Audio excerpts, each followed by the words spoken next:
एक मुलाकात ऐसी शख्सियतों के साथ जिन्होंने दिया है अपने जीवन को एक नया मुकाम। रूबरू कराएंगे ऐसी कुछ हस्तियों के साथ एक खास शख्सियत के साथ मुलाकात जयदेव पटेल के साथ नंबर 1 इंडिया न्यूज पर। नमस्कार व्यूअर्स, मैं जयदेव पटेल और आप देख रहे हैं नंबर 1 इंडिया न्यूज। आपका एक बार फिर स्वागत है एक खास शख्स के साथ मुलाकात प्रोग्राम में। आज हमारे साथ खास मेहमान है retired lieutenant general Rajendra Singh. Rajendra Singh ji, आपका बहुत बहुत स्वागत है आज हमारे प्रोग्राम में। Thank you very much. Rajendra Singh ji, आपसे मेरा पहला सवाल है कि सरकार की योजना सेना में युवाओं की भागीदारी के लिए क्रांतिकारी साबित होगी या फिर आपको लगता है कि मिलिट्री बजट में कटौती कर ये एक नई चुनौती यहाँ पर सरकार के सामने बहुत जल्द आने वाली है? देखिए साहब, इससे पहले कि मैं आपको ये जो टूर ऑफ ड्यूटी स्कीम जो लागू की है गवर्नमेंट ने, इसके बारे में कुछ कहूं, मैं एक बात बताना चाहता हूं कि ये पूरी स्कीम का मकसद सिर्फ एक है कि पैसा बचाओ। जो बाय इटसेल्फ जो है एक गलत प्रेमाइज है। आपकी आर्मी, आपकी आर्म्ड फोर्सेस हमारी कंट्री की इंस्ट्रूमेंट ऑफ लास्ट रिजॉर्ट है, तो कोई भी चीज हमें ऐसी नहीं करनी चाहिए जिससे उनकी ऑपरेशनल एफिशिएंसी या उनके मोटिवेशन के ऊपर गलत असर पड़े। जहां तक इसके बारे में मेरी ओपिनियन की बात है, मैं ये समझता हूं ये बिगेस्ट डिजास्टर है। बिगेस्ट, छोटा नहीं, बहुत बड़ा डिजास्टर। बिकॉज इसके 3-4 बातें मैं कहना चाहता हूं इसके बारे में। सबसे पहले तो आपने ये स्कीम लागू की है बिना कोई ट्रायल किए हुए, पहली बात। दूसरी बात, आपने ये स्कीम अगर आपको पैसे ही बचाने थे तो भाई पैरामिलिट्री फोर्सेस के साथ शुरू करो, बाकी लोगों के साथ शुरू करो। आप जो है सिर्फ सीधा आप अपने इंस्ट्रूमेंट ऑफ लास्ट रिजॉर्ट पे पहुंच गए। आपको अगर पेंशन में कुछ प्रॉब्लम है तो उसके और भी जो है हमारे पास ये उसके और भी अल्टरनेटिव्स हैं, उनको देखे बगैर हमने ये चीज की। नाउ इसकी खामियां क्या क्या? देखिए, एक सोल्जर को, एक बहादुर जवान, वर्ल्ड का बेस्ट सोल्जर, और जो अभी लद्दाख में चीन ने देख लिया कि उनके सोल्जर्स तो चॉकलेट टाइप सोल्जर्स हैं, चॉकलेट ईटिंग जैसे अमेरिकन थे वियतनाम के अंदर, जबकि हिंदुस्तानी फौज का जवान एक ऐसा रगडाइज जवान है कि जो किसी भी टेरेन में अच्छी तरीके से मुकाबला कर सकता है। तो सबसे पहले तो उस जवान को अगर हमने इस तरीके का बनाना है, एक वो सिविलियन के तौर पर आता है, 6 महीने काफी नहीं है ट्रेनिंग के लिए, बल्कि अभी भी जो ट्रेनिंग का टाइम है 9 या 10 महीने, वो भी कम पड़ता है। और इसीलिए जब वो बटालियन में जाते हैं उनके लिए रिफ्रेशर काडर किया जाता है। और इसका सबसे भारी इफेक्ट जो है वो इन्फेंट्री के ऊपर पड़ेगा, बाकियों के ऊपर भी पड़ेगा एक्चुअली, क्योंकि एक कोई टेक्निकल आर्म्स में 1-2 साल के अंदर कोई भी जवान बेहतरीन नहीं हो सकता। और आपने ये स्कीम लागू की है, 6-7 साल के बाद आपके 50% से ज्यादा आपकी बटालियन के अंदर या यूनिट के अंदर लोग इसी स्कीम के होंगे। हमको इल ट्रेन्ड लोग नहीं चाहिए। ये कोई सिक्योरिटी गार्ड हम पैदा नहीं कर रहे, हम एक फौज को पैदा कर रहे हैं। और इसके बारे में जो ये बोलते हैं कि हमारे जवान जो अग्निवीर बनेंगे, जो जिनको हम 4 साल ट्रेनिंग करेंगे वो बाद में बहुत अच्छे, हाँ जरूरी हो सकता है, लेकिन उसके खामियां भी हैं। लेकिन हमारा मकसद ये नहीं है। हमारा मकसद है एक आर्मी, जबरदस्त आर्मी बनाना। हमारा मकसद ये नहीं है कि आप ट्रेन करके सिविल स्ट्रीट में छोड़ दो, ऐसा कभी नहीं होता है। और जिन भी दूसरे देशों के बारे में बातचीत की जा रही है, वो देश जो है उनके पास हमारे जैसे थ्रेट्स नहीं है, हमारी जैसी हमारा जवान एक रूरल एरिया से आता है, गांव से आता है, और इसलिए मैं समझता हूं ये स्कीम बहुत ही इल कंसीव्ड है। जी राजेंद्र सिंह जी, इसको लेकर देश में कई राज्यों में विरोध प्रदर्शन भी हो रहा है। युवाओं के मन में भविष्य को लेकर बहुत सारी आशंका है। उन आशंकाओं को आप किस तरह से देखते हैं? देखिए, वो जो जहां तक विरोध प्रदर्शन की बात है, वो तो इसलिए भी हो रहा है कि वो कह रहे हैं कि हमारे टेस्ट ऑलरेडी हो चुके थे रिक्रूटमेंट के, उसका आपने नतीजा नहीं निकाला और अभी हम ओवर एज हो गए हैं। तो इस तरीके की बातें भी काफी डिफिकल्टीज लोगों को पैदा करेंगी। पर सबसे बड़ी डिफिकल्टी तो ये है कि आपने ऑल ऑफ अ सडन एक आर्मी के अंदर बेस्ट जवान आते थे, बेस्ट जो फिजिकली कॉम्पिटेंट और मेंटली अलर्ट एक जो आदमी है गांव के अंदर, वो आर्मी में जाता था। अभी वो आर्मी में नहीं आएगा, अभी वो पैरामिलिट्री फोर्सेस में जाएगा। बिकॉज पैरामिलिट्री फोर्सेस को तो आपने जबरदस्त कर दिया, जो होना चाहिए उनको भी हमने मजबूत करना है, लेकिन वो इस कॉस्ट पे नहीं होना चाहिए कि इंडियन आर्मी या इंडियन आर्म्ड फोर्सेस को आप नीचा करें। कैसे एक शिप के अंदर 6 महीने की ट्रेनिंग के बाद आप एक सेलर को शिप के अंदर छोड़ देंगे और वो जब 50% off the sellers will be Agnipath, किस तरीके से चलेगा काम? आपने अपने सर्वाइवल इंटरेस्ट को देखना है।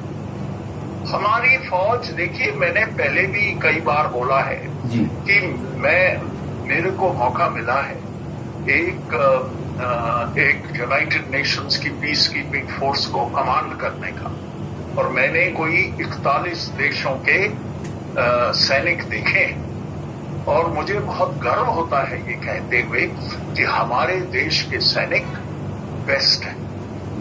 हालांकि हमारे हथियार इतने मजबूत नहीं थे और बहुत सारे लोगों के पास बेटर वेपन सिस्टम थे, पर हमारी डिटर्मिनेशन, हमारी मोटिवेशनल लेवल, हमारी विल टू फाइट, हमारा will to do well initiative, ये सब हमारे जवान में बेस्ट है। और ये ओवरनाइट नहीं होगा। हम कोई इधर कोई जादू की छड़ी लेके नहीं है चल रहे कि आप एकदम आपने उसको किया, 6 महीने के अंदर ट्रेन किया और आजा भाई अभी हम तेरे को कारगिल में ले चलेंगे या लद्दाख में लेके चलते हैं और वहां पे तो जबरदस्त काम करेगा। ऐसा नहीं होता है। राजेंद्र सिंह जी, आपने भर्ती की बात कही, तो सेना में भर्ती रुकी हुई है। इन युवाओं का कहना है आधी परीक्षा पहले से ही हो गई है, आधी परीक्षा बाकी है। 2 से 2.5 साल का वक्त गुजर चुका है। इसको लेकर ये लोग बहुत सारे सवाल खड़े कर रहे हैं। इसको लेकर सरकार आगे क्यों नहीं बढ़ती है? नहीं, सरकार ने जब ये अनाउंस किया तो एयर चीफ से ये बात पूछी गई। एयर चीफ ने ये जवाब दिया कि जिन लोगों का पहले टेस्ट हो चुका है वो सब कैंसिल है, अभी सब अग्निपथ के रूप से ही आएंगे। तो इसका मतलब कि अभी के बाद सिर्फ अग्निपथ के रूप में होंगे। खैर, ये बातें तो मैं समझता हूं कि इन चीजों को तो अमेंड भी किया जा सकता है, लेकिन सबसे भारी गलती जो हम कर रहे हैं, इल ट्रेन्ड सोल्जर। दूसरा, हम कर रहे हैं कि मोटिवेशनल लेवल उसका पुअर होगा। एक जवान एक बहुत इलान के साथ, एक बहुत गर्व के साथ अपनी जब एनुअल लीव में जाता है, अपने गांव में पहुंचता है, तो उसको कहते हैं यस, ये शेर का बच्चा है, ये आया है उधर से, अपनी हमारी इंडियन आर्मी का एक सोल्जर है। और आपको अगर आप गांव में जाएं तो एक फौजी का एक अलग ही इज्जत है। ये सब इज्जत आप खाक में क्यों मिटा रहे हैं? ये क्यों कर रहे हैं आप? क्या आपको मिलेगा? चंद एक रुपए के लिए और चीजें की जा सकती हैं। और अगर हम समझते हैं कि हमारा देश जो है आर्मी को इस तरीके की एक्सपेंडिचर को अफोर्ड नहीं कर सकता, तो आप अपनी फॉरेन पॉलिसी बदलिए, आप अपनी नेशनल स्ट्रेटजी बदलिए। आप अगर चाहते हैं कि हम इतनी बड़ी आर्मी को नहीं सस्टेन कर सकते तो कम कीजिए आर्मी को, लेकिन उसके लिए आपको अपने चैलेंजेस भी कम करने होंगे। आप अपने नॉर्दर्न बॉर्डर्स और वेस्टर्न बॉर्डर्स में दोनों तरफ एनिमी नहीं रख सकते और कहो कि भाई हम अग्निपथ करके आर्मी को लगा देंगे, ऐसे नहीं होगा।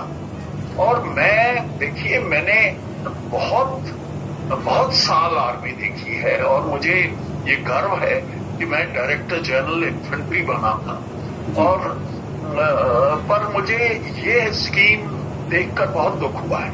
और ये दुख और भी ज्यादा इसलिए हुआ है कि मैं एक मोदी साहब की जो उन्होंने इनिशिएटिव्स लिए थे वो एक बहुत अच्छे इनिशिएटिव्स थे। हम सर्जिकल स्ट्राइक में गए थे, हम प्रोएक्टिव रहे हैं, हमारे देश का नाम ऊंचा हुआ है। लेकिन ऐसा काम अभी क्यों कर रहे हो कि जिससे हमारे देश की जो ग्रेटेस्ट स्ट्रेंथ है, इंडियन आर्मी, इंडियन एयरफोर्स और इंडियन नेवी, इनकी ऑपरेशनल कैपेबिलिटी कम हो जाए। एक बात हो, मैं ये बताना चाहता हूं कि एक और अनाउंसमेंट हुआ जिसके बारे में ज्यादा लोग ख्याल नहीं कर रहे हैं। वो अनाउंसमेंट ये था कि अब से ऑल इंडिया कॉम्पोजिशन के तौर पर हर एक यूनिट, हर एक जगह ये भर्ती होगी। ये गलत है। देखिए, हमारी आर्मी के बहुत सारी units already all India composition है। सारी आर्म्स, सारी सर्विसेज वगैरह ये सब ऑल इंडिया कॉम्पोजिशन की हैं। जो हमारी सर्विसेज हैं, एएससी हो, ऑर्डिनेंस हो, ईएमई हो, रिपेयर्स की हो, इंजीनियर्स हो, बाकी लोग हो, ये सब ऑलरेडी ऑल इंडिया कॉम्पोजिशन है।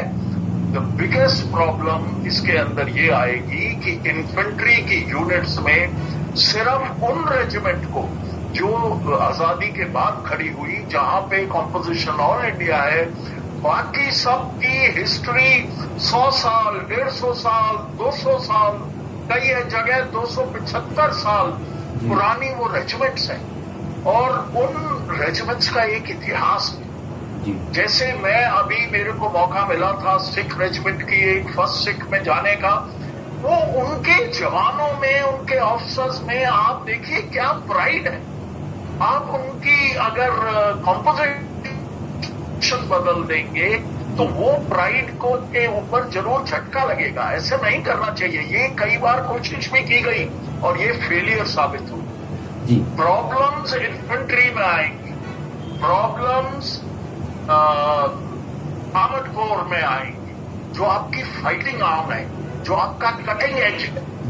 ये मिलिटेंट्स के ऊपर, मिलिटेंट्स के खिलाफ लड़ाई करना, पहाड़ों में लड़ाई करना, ये सब इन्फेंट्री कर रही है। तो फॉर हेवन सेक ये भी मत कीजिए प्लीज। और मुझे पूरा यकीन है कि हमारे रक्षा मंत्री जी जो कि एक बहुत जबरदस्त पॉलिटिशियन रहे हैं, जिनका नाम और जिनकी रेपुटेशन हमेशा से बहुत अच्छी रही है, हमारे रक्षा मंत्री और हमारे प्राइम मिनिस्टर, जो कि फ्यूचर हिस्ट्री शायद उन्हें बहुत उम्दा प्राइम मिनिस्टर कहेगी, वो इस स्कीम को लागू करने के लिए they should not be held responsible. So therefore मैं उनसे अपील करता हूं कि हमारे देश की सेनाओं की इज्जत को बचाइए और ऐसी स्कीम मत लाइए कि जिससे कि हमको नुकसान हो। एक आखिरी बात और कहना चाहता हूं कि अगर आपने अपने पैसे कम करने हैं तो ये वाली स्कीम पैरामिलिट्री फोर्सेस में लाएंगे, और या फिर हर एक पैरामिलिट्री फोर्स की जो रिक्रूटमेंट है उसके पहले 4 साल आप आर्मी में वो जवान करें और उसके बाद वो पैरामिलिट्री फोर्स में जाए। पैरामिलिट्री फोर्स से मेरा मकसद है बीएसएफ, आईटीबीपी, सैम राइफल और एसएसबी, जो बॉर्डर्स पे डिप्लॉयड होते हैं। अगर इस तरीके के और कई तरीके हैं जिससे कि हम अपने एक्सपेंडिचर को कम कर सकते हैं, और कई तरीके हैं हमको एक्सपेंडिचर को कम करने के लिए जी। अपने पांव पर कुल्हाड़ी नहीं मारनी चाहिए। लेट अस नॉट ये एक ऐसा मोमेंट ना हो कि कहीं इससे हमारे देश के फौजों की जो कैपेबिलिटी है वो इतनी कम हो जाए कि हमको बाद में पछताना पड़े। तो मैं समझता हूं कि हमारे डिसीजन मेकर्स और हमारे चीफ्स, हमारे रक्षा मंत्री एक करेक्ट डिसीजन लेंगे और इस स्कीम को रोल बैक करने पर सीरियसली विचार करेंगे। जी, राजेंद्र सिंह जी, आपने नंबर इंटरनेट के लिए समय निकाला, उसके लिए आपको बहुत बहुत धन्यवाद। Thank you very much. Thank you.